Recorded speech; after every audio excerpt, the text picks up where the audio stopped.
Mematahkan kerangka acuan kegiatan pinjaman daerah Kota Gorontalo kepada PT Sarana Multi Infrastruktur PT SMI berlangsung secara virtual di Aula Kantor Wali Kota Gorontalo.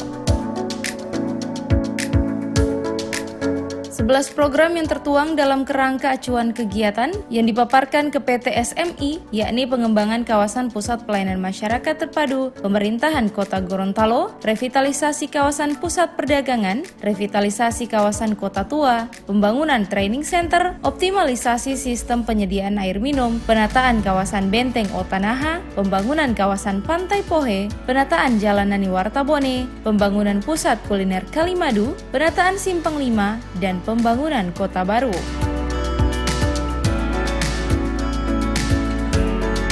Total anggaran yang akan dipinjam pemerintah Kota Gorontalo ke PT SMI sebesar 600 miliar rupiah tanpa bunga dan angsuran selama 10 tahun.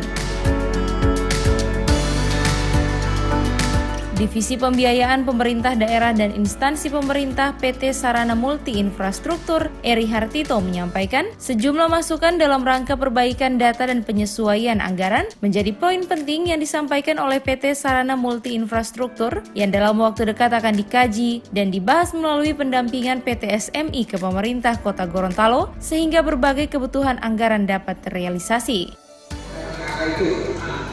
Ya, konteksnya begini, karena PET ini adalah program yang sejatinya untuk pemulihan ekonomi daerah, ya kan? Dan artinya ada hal-hal yang menjadi ketakutan dari akibat dari proyek itu dilaksanakan. Jadi, Kementerian Keuangan menginginkan satu adanya uraian penanganan COVID-nya dalam KKP. Dan COVID-nya seperti apa di daerah Pak? Ya. Dan akan pembelajaran.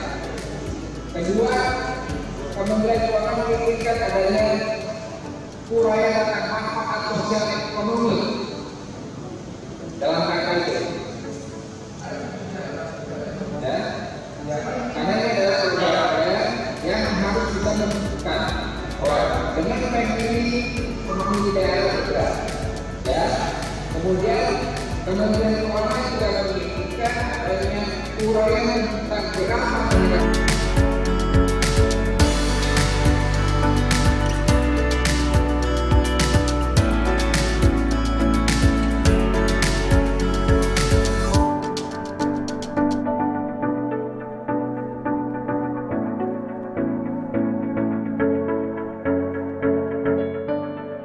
Tim Liputan Advertorial Mimosa TV.